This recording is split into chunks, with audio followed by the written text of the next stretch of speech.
हो सकते हैं। जगत में हम आप रहते हैं, उनको कहा जगत गुरु। तो हम आप रहते हैं तो सभी का अधिकार हो, चाहे किसी जाति का हो, किसी धर्म का हो, किसी संप्रदाय लिंग का हो, जो भी उनका खान हो, पान हो, रोजी हो, रोजगार हो, गोरा हो, काला हो, पढ़ा हो, नहीं पढ़ा, यानी जैसा भी वो है, सबका अधिकार पूरा का पूरा है। कोई बंधन कहीं है ही नहीं भाई बहन, केवल हमें आपको 3 सूत्र मिला। साहब ने कहा हमने भगवान शिव को गुरु बनाए तो मेरे पास कोई सूत्र नहीं था। हमने न दया मांगते थे, न प्रणाम करते थे, न उनकी बात करते थे, कुछ आता ही नहीं था। लेकिन मैं खड़ा रह गया कि शिव मेरे गुरु हैं। लेकिन गुरु ताकतवर थे और गुरु ने सिखाया। आज मेरे साहब ने तो हमें आपको साधन दिया, 3 सूत्र बताया कि 3 सूत्र से आपके गुरु शिव हो सकते हैं। आप उनको याद करने का एक तरीका साहब ने बताया, एक साधन बताया। तो भाई बहन बताइए कितना सुंदर साहब हमें आपके जीवन में गुरु दिए। साहब कहते हैं ना कि गुरु पायो हीरा पायो गांठ गठियायो, यानी जो शिव गुरु है वो हमारे आपके हीरा है। उनको हम आपको बहुत जतन से रखना है। जिस पर साहब बोलते हैं कि वो हीरा है, हीरे पर धूल पड़ा हुआ था, उसको साहब धूल से खींच करके साहब ने लाया और लोगों के बीच में बताने का काम किया कि शिव गुरु है मेरे भाई बहन। भगवान शिव को गुरु बनाया जा सकता है बहुत आसान तरीके से, इसमें कहीं बंधन भी नहीं है। जो कि भगवान की भक्ति करने के लिए भगवान के स्तर पर भक्त को जाना पड़ता है, बहुत ऊंचाई पर है भाई बहन। हो सकता है कि भक्ति करते करते हमारा आपका शरीर भी छूट सकता है। आवाज को कोई पहुंचाने वाला है जो हमारी आवाज को ऊपर तक ले जा सकता है। लेकिन साहब ने इसी जगह कहे कि शिव शिष्टता बहुत आसान चीज है कि वो परमात्मा को गुरु मानते हैं तो वह परमात्मा शिष्य के स्तर पर उतरते हैं और पूर्ण रूप से वह ज्ञान देते हैं। चाहे कितना बड़ा हो, गुरु होता है, कलेक्टर भी होता है तो बच्चे के स्तर पर उतरता है, कहता है बेटा क लिखो तो बोलता है बेटा ख।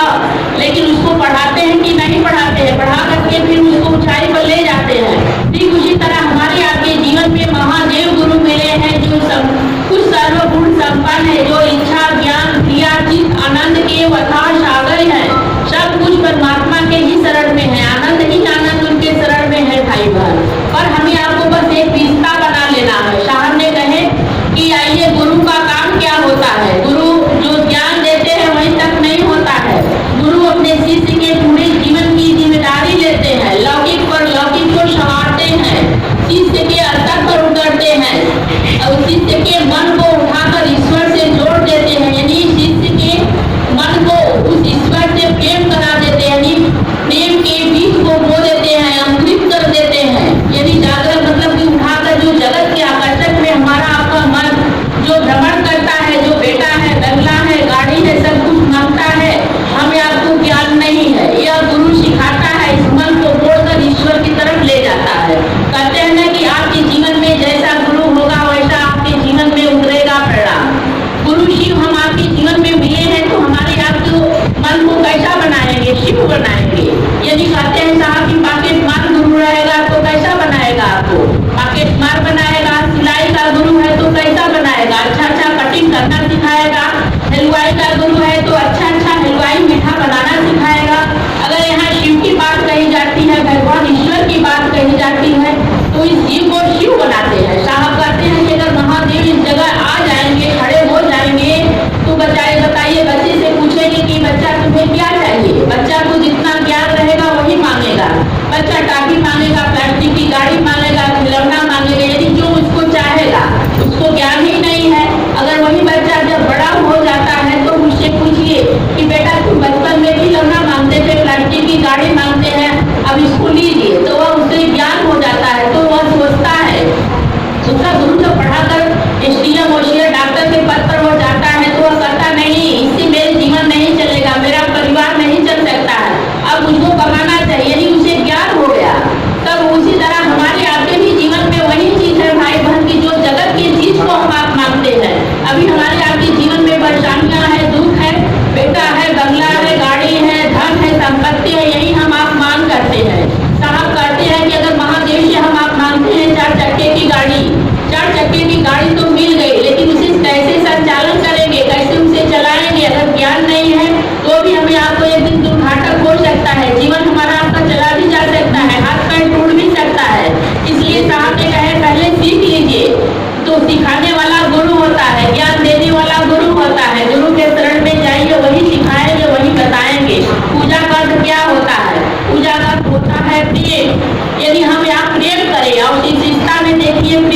हमें आपको करना है। जो 3 सूत्र साहब ने दिया, मन का खेला दिया, पहले में हमें आपको याद करना है उस गुरु को।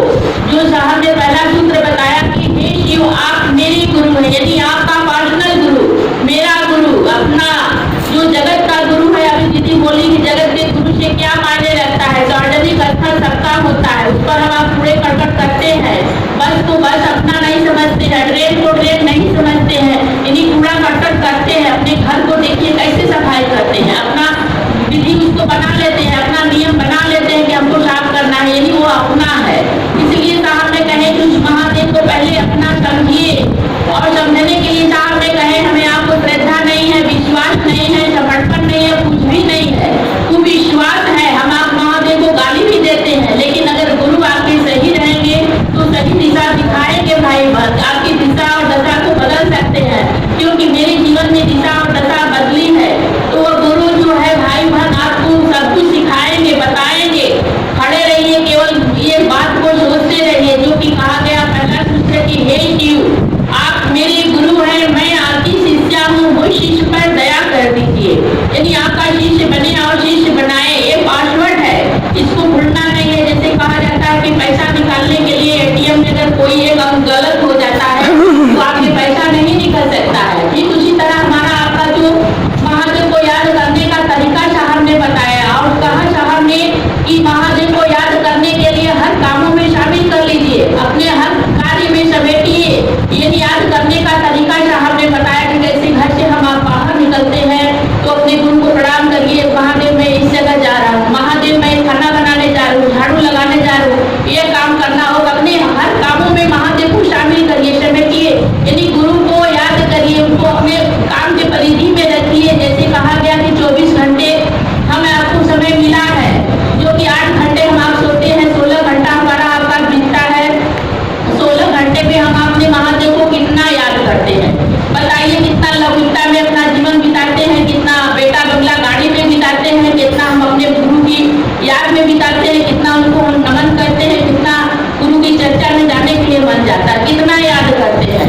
तो साहब ने उनको याद करने का तरीका बताया कि उनको याद करिए कि हे शिव आप मेरी गुरु है, यानी आपका पर्सनल गुरु, मेरा गुरु, जो अपने में फंसे ना कि अपना बेटा, अपना गाड़ी, अपना बंगला कितना सुंदर लगता है। अभी जैसे हम आपने आए हैं, चप्पल को खोल कर रखे हैं, जाते समय चप्पल को पहन लेंगे, याद कर लेंगे कि यह मेरा चप्पल है। जब तक नहीं कहेगा कि मैं इस जगह हूँ, लेकिन उसे जान जाएगा कि मेरा चप्पल है, उसको ख्याल में याद में रहता है। ठीक उसी तरह साहब ने कहे चप्पल के भी बराबर महादेव को याद कर ले तो भी हमारा आपका काम बन सकता है। तो याद करने का साहब ने तरीका बताया कि हर कामों में समेट लीजिए महादेव को। जो दूसरा सूत्र मिला है गुरु आदेश, यानी गुरु आदेश में बल होता है भाई बहन। अगर वह आदेश लागू नहीं होता तो हम आप मुगल राज यहाँ पे नहीं आते, क्योंकि गुरु ने हमें आपको दया किया है। गुरु परिणाम देते हैं, गुरु जवाबदेही होते अपने शिष्यों का। गुरु का काम ही है अपने शिष्य को अपने जैसा बना देना। साहब कहते हैं कि अपने गुरु का काम कर लीजिए, जब तक तो नहीं कर सकते, लेकिन गप के मास्टर हम आप हैं, इनकी उनकी बात करते हैं। आइए उस महादेव की बात किया जाए, लोगों से बताया जा, शिव की तरफ उसको मोड़ा दिया जाए, जो कि वह दुखी है, परेशान है, जो पीड़ित है, जो हमारे आपके कष्ट कम हुए हैं, भगवान शिव मेरे गुरु हुए हैं। अगर किसी दूसरे का भी गुरु हो सकते हैं तो कितना सुंदर उसका जीवन हो सकता है। आपके बताने से उसके जीवन सुखमय हो जाए, सुंदर हो जाए, उसके परिणाम मिलने लगे, उसका रिजल्ट आने लगे उससे, तो देखिए कितना सुंदर जीवन होगा। साहब कहते हैं ये परोपकार का काम है। कहा गया भला तो है वो भला, यानी आपका भला होने से पहले अगर दूसरे को हम आप बताएंगे, दूसरे को समझाएंगे, उस स्थान पर हम समझते चले जाएंगे, किसी को पहुँचाने के लिए चलेंगे, उस स्थान पर हम पहुँच जाएंगे। तो भाई बहन किसी को जोड़ेंगे तो हम जुड़ते जाएंगे। साहब कहते हैं कि जैसे जैसे हमारी आपकी नजदीकी बढ़ती जाएगी, वह गुरु से प्रेम होता जाएगा, एक दिन प्रेम हो जाएगा तो टूट नहीं सकता है। प्रेम के बारे में साहब कहते हैं कि प्रेम अति साकरी गली दूजा ना समा, यदि जब प्रेम हो जाता है तो दूजा नहीं समाता उसमें, तो भाई बहन तीसरा आने की कोई जरूरत नहीं होता है। प्रेम किया मीरा ने, देखिए राजघराने की बेटी, आज देखिए उनकी गुणगान इतिहास भी गवाही देता है। राम ने देखिए कि हनुमान ने देखिए हनुमान जी को भी सीना फाड़ कर दिखाया, ऐसे ऐसे लोग परिणाम आया है, किताब शास्त्र गवाही देता है। आज वही साहब ने कहेंगे आइए भगवान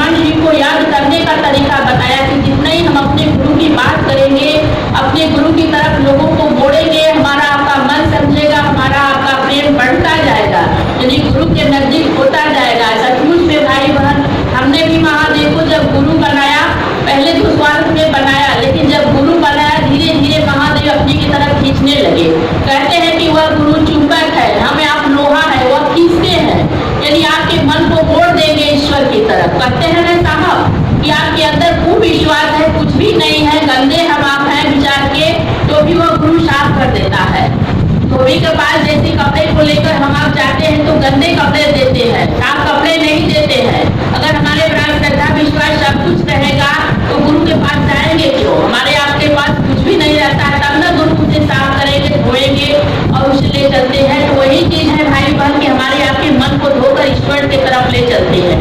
जो एक दूसरे के प्रति घृणा है, अंधकार में हम आप फंसते जा रहे हैं, जो दूसरे को देख करके हम आपको अंदर अहंकार आती है, अकड़ आती है, ये सब धीरे धीरे सब खत्म होगा भाई बहन। क्योंकि हम आपने देखा है कि हमारे आपके अंदर का अकड़ धीरे धीरे खत्म हो रहा है। यहाँ पर भाई बहन से देखिए कैसे कैसे प्रेम होता जा रहा है।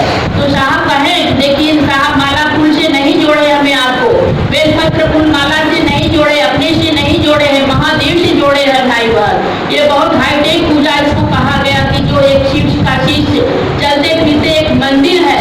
तो हमें आप क्या करते हैं अपने गुरु से पेमेंट करने की दिशा में महादेव बताते हैं चला रहे हैं हमें आपको। तो हमें आप चलने का प्रयास करिए, किसी को मोड़ दीजिए गुरु की तरफ। और तीसरा सूत्र है नमः शिवाय से अपने गुरु को प्रणाम करने का प्रयास करते हैं। होता नहीं है भाई बहन, लेकिन प्रयास में हम आप लगते हैं। जो माला है एक 24 घंटा में एक बार माला से हम आप करने का प्रयास करते हैं, जिसे कहते हैं दीवारात्रि। दीवारात्रि का मतलब होता है कि 24 घंटा में दीवारात्रि ना भैया दिन और रात। तो 24 घंटा में एक बार हम आप प्रणाम करने का प्रयास करते हैं। इसमें भी कहीं बंधन नहीं है, जैसे जब आपका मन करे तब हम आप कर सकते हैं, जो कि हमारे आपके कर्म बंधन को काटता है।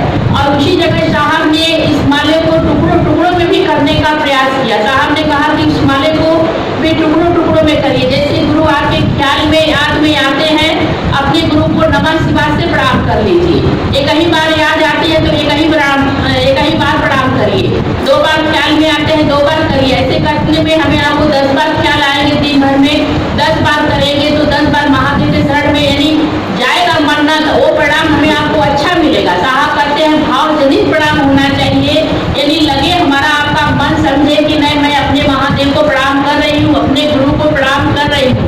ऐसा लगे भाई बहन तब हमें आपको प्रणाम आ सकता है। साहब बोलते हैं ऐसा कि ऐसा ही हमें आपको प्रेम करना चाहिए। ट्रेन की प्रेम नहीं होना चाहिए। जैसे हम आप ट्रेन में सफर करते हैं तो कहते हैं भैया चाय पी लीजिए, खाना खा लीजिए, फिर ट्रेन से हम आप उतरते हैं, वो अपने घर को गया, मैं अपने घर को गया, रिश्ता खत्म हो गई, फिर वो नहीं पूछता ना कभी हम आप पूछते। तो ऐसा हमें आपको नहीं रिश्ता बना कर रखना है भाई बहन। यह रिश्ता हमारा आपका मजबूत होना चाहिए और मजबूत करेंगे गुरु, जो कि हमें आपको ख्याल में आपने हमेशा रखेंगे भाई बहन, तो हमारा आपका रिश्ता मजबूत होएगा। तो हमें आप बस इस पर खड़ा रहिए कि शिव मेरे गुरु है। यह 3 सूत्र भाई बहन हमें आपको एक साधन एक मार्ग रास्ता मिला है, जिसने शिव शिष्टा के मार्ग रास्ता को बनाया है। उसके जीवन में देखिए पूरे का पूरा जीवन अपना बिता दिया भाई बहन शिव शिष्टा में। आज हमें आपको देखिए तो बनाया हुआ मिला है कि उनके जीवन में कितने कष्ट, कितने परेशानियां, कितने दुख आए होंगे। इस दर्द को देखा जा भाई बहन, साहब की जीवनी को देखा जा कि कैसे ये शिव शिष्टा को चलाए। साहब ने अकेले दिया, लेकिन आज तो देखिए करोड़ों के लपेट में उनसे आधारित लोग चल रहे हैं, भगवान शिव की बात को मान रहे हैं। अब सबको पता है कि नहीं शिव गुरु की बात होती है, सबको पता है। साहब कहते हैं ना कि अगर मान लीजिए अगल बगल महादेव की बात हो रही है, गाँव बीच में बच गया है, उसमें आग लग गई तो उसके लपेट से वो अभी गाँव में आग लग सकती है। तो हमें आपको इस बीज को छीट देना है और वह गुरु अंकुरित करेंगे। गुरु का काम है अंकुरित करना, हमारा आपका काम है कहना। तो भाई बहन कहने का प्रयास करें। इसी चंद शब्दों के साथ अपनी बाड़ी अपने परम गुरु के चरण में रखते हुए अपने गुरु को प्रणाम करती हूँ, साहब दीदी को प्रणाम करती हूँ, सभी भाई बहन के